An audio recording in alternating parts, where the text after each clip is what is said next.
ജയിലെന്നാൽ തടവറ മാത്രമല്ലെന്ന് ജനങ്ങളെ ബോധ്യപ്പെടുത്തുകയാണ് കാസർകോട്ടെ എന്റെ കേരളം പ്രദർശനത്തിലെ ജയിൽ വകുപ്പിന്റെ സ്റ്റാൾ. സാഹചര്യവശാൽ കുറ്റം ചെയ്ത് ജയിലിനുള്ളിൽ എത്തുന്നവർ പിന്നീടുള്ള ജീവിതത്തെ ഭയത്തോടെയാണ് കാണുന്നത്.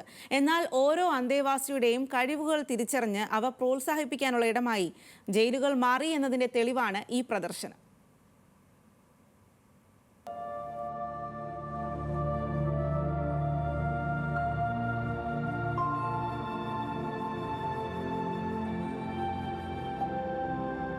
കുറ്റം ചെയ്യുന്നവരെ കണ്ടെത്തി തുറങ്കലിലടച്ച് കടുത്ത ശിക്ഷകൾ നൽകിയിരുന്ന ഒരു കാലം നമുക്കുണ്ടായിരുന്നു.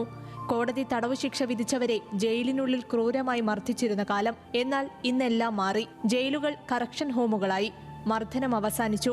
ഒപ്പം അന്തേവാസികളുടെ കഴിവുകൾ കണ്ടെത്തി പ്രോത്സാഹിപ്പിക്കാനുള്ള ഇടമായി ജയിലുകൾ മാറി. ഇതിനുദാഹരണമാണ് കാസർകോട്ടെ എന്റെ കേരളം പ്രദർശന വിപണന മേളയിലെ ജയിൽ വകുപ്പിന്റെ സ്റ്റാളുകൾ.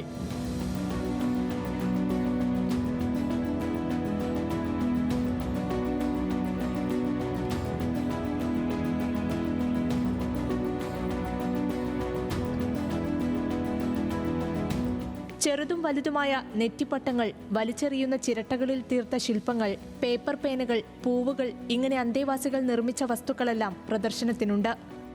കുറ്റം ചെയ്തു വരുന്നവര് നമ്മളെ കുറ്റവാളികളായി കാണാതെ അവരെ കരക്ഷൻ ചെയ്ത് വിടാന്നുള്ള ഒരു ഉദ്ദേശത്തോടെയാണ് നമ്മൾ ഈ സ്റ്റാൾ കൊണ്ട് ഉദ്ദേശിക്കുന്നത്. ഇപ്പം നെറ്റിപ്പട്ടം, പേപ്പർ പേന, പെൻ ഹോൾഡർ, കൊട നിർമ്മാണം, അങ്ങനെ കുറേ ഇതുണ്ട്. പിന്നെ ഗാർഡനിങ് ഉണ്ട്. പച്ചക്കറി ഏതാണ് താല്പര്യം അവർ അതിലൂടെ അവർക്ക് ഒരുപാട് മാനസികമായിട്ട് അവർക്ക് ടെൻഷൻ കുറക്കാനും അതുകൊണ്ടാണ് നമ്മൾ ഈ സ്റ്റാൾ കൊണ്ട് ഉദ്ദേശിക്കുന്നത്.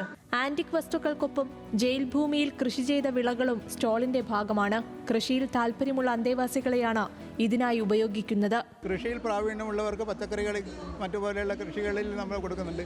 ചപ്പാത്തി ഭക്ഷണ നിർമ്മാണ യൂണിറ്റുകൾ പ്രവർത്തിക്കുന്നുണ്ട്.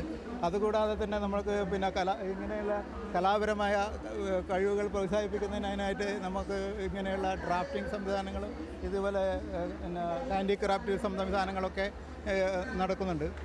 അതുകൂടാതെ അവർക്കിടെ മാനസികോല്ലാസം വളർത്തുന്നതിന് വേണ്ടിയിട്ടുള്ള പിന്നെ നമ്മുടെ ഓപ്പൺ ജയിലിലൊക്കെയാണ് സിനിമാ മേഖലകൾ പോലും എത്തിപ്പെട്ട ആൾക്കാരുണ്ട്. പുതുതായി ആരും ജയിലിലെത്തരുതെന്നാണ് ഇവർ ആഗ്രഹിക്കുന്നത്. ഒപ്പം ജയിലിലുള്ളവർക്ക് പുതിയ മനുഷ്യരായി പുറത്തിറങ്ങാനാവണമെന്നും. ന്യൂസ് മലയാളം, കാസർഗോഡ്.